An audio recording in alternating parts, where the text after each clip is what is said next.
حضرت شاہ عبد العزیز رحمت اللہ علیہ کا زمانہ ہے.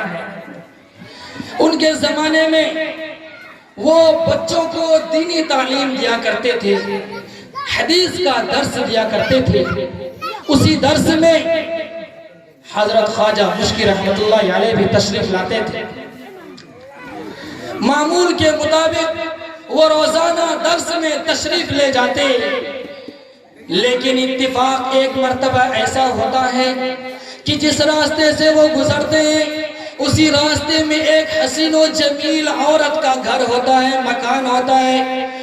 جب حضرت خواجہ مشکی رحمت اللہ علیہ اس راستے سے گزر کر کے حدیث کا درس حاصل کرنے کے لیے حضرت شاہ عبد العزیز رحمت اللہ علیہ کے درس میں شریک ہونے جاتے تھے, تو وہ عورت روزانہ ان کو دیکھا کرتی تھی اور آہیں بھر کر رہ جاتی تھی, اور وہ سوچتی تھی کہ حضرت خواجہ مشکی رحمت اللہ علیہ کتنے حسین و جمیل ہیں, میں بھی حسین و جمیل ہوں, کاش کسی دن ان سے میری ملاقات ہو جائے, کاش کسی دن وہ میرے گھر پر تشریف لائے.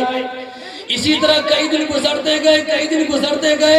ایک دن انہوں نے ایک ڈھونگ رچا کہ انہوں نے اپنی بوڑھی خادمہ سے کہا کہ دیکھو میری خادمہ, آج اگر خواجہ مشکی اس راستے سے گزریں گے تو تم ان کو بلا کر کے میرے پاس لانا اور کہہ دینا کہ میری مالکہ کی طبیعت خراب ہے, ان کو جا کر کے دم کر دیجئے. اس کی خادمہ نے کہا کہ ٹھیک ہے, آپ کو گھبرانے کی ضرورت نہیں ہے, آپ کو پریشان ہونے کی ضرورت نہیں ہے. چنانچہ اس کی خادمہ اس راستے پر چلی جاتی ہے. حضرت خواجہ مشکی رحمت اللہ علیہ وہاں سے علم دین حاصل کرنے کے لیے, حدیث کا درس حاصل کرنے کے لیے وہاں پر تشریف لے جاتے ہیں. جب راستے میں ان کی خادمہ نے دیکھا تو کہا کہ اے مشکی, آج تم میرے گھر تشریف لاؤ, میری مالکہ بیمار ہے, ان کو جا کر کے ذرا دم کر دو, وہ کئی دنوں سے بیمار ہیں, اگر آپ دم کر دیں گے تو ہو سکتا ہے ان کو شفا حاصل ہو جائے.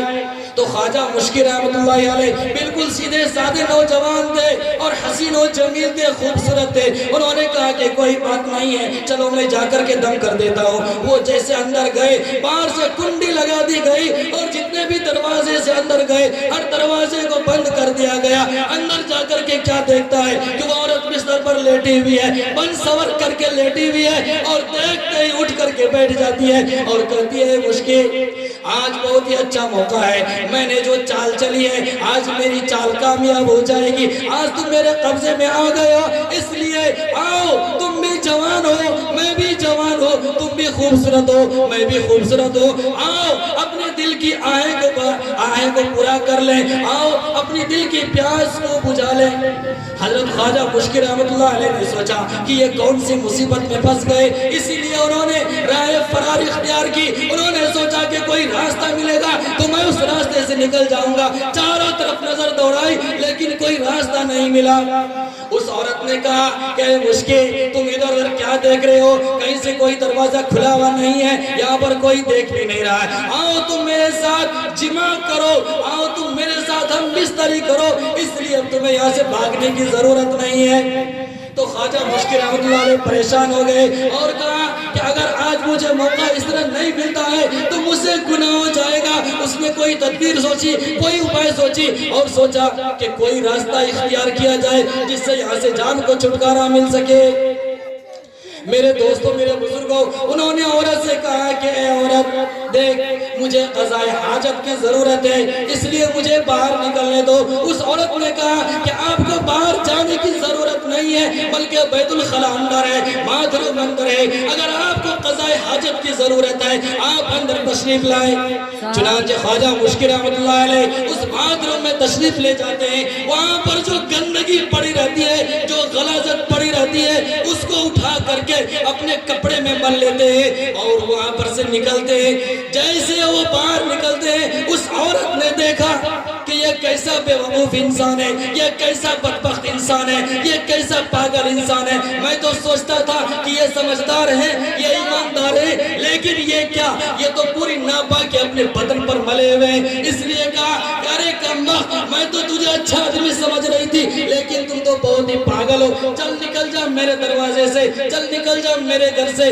چنانچہ حضرت خواجہ مشکل رحمت اللہ علیہ وہاں سے باہر نکلتے ہیں اور باہر جا کر کے اطمینان کی سانس لیتے ہیں کہ یا اللہ آپ نے مجھے گناہوں سے بچا لیا، یا اللہ آپ نے مجھے گناہوں سے بچنے کی توفیق عطا فرما دی۔ وہ چنانچہ جاتے ہیں اور سوچتے ہیں کہ اس گندگی کو کس طرح دور کیا جائے، چونکہ درس میں بھی جانا تھا لیکن وقت بہت زیادہ گزر چکا تھا۔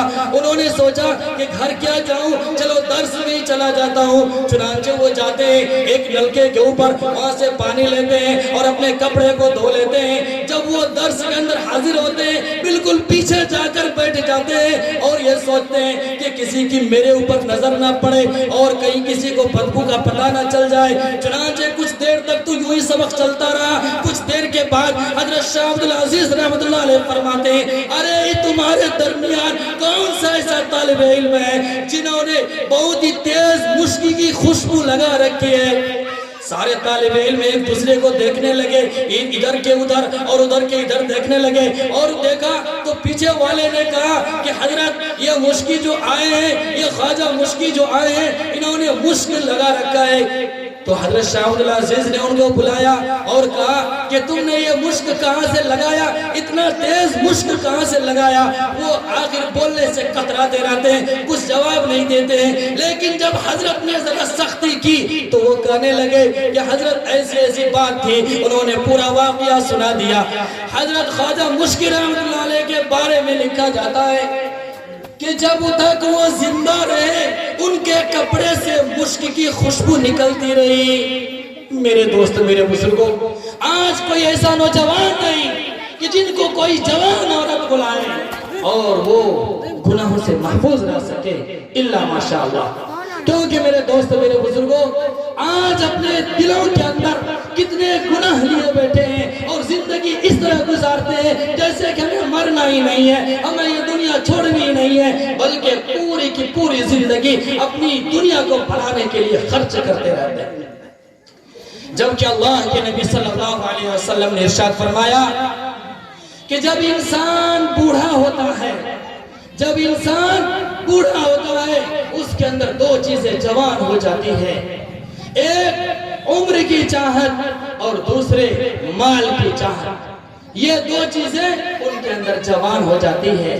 اس لیے دیکھا جاتا ہے کہ عمر گزرتی جاتی ہے لیکن آخرت کی یاد نہیں آتی ہے، اللہ اللہ کرنا یاد نہیں آتا ہے، بلکہ صرف دنیا ہی دنیا نظر کے اندر گھومتی ہے، جس کی وجہ سے دنیا دنیا کرتے کرتے یہاں سے چلے جاتے ہیں۔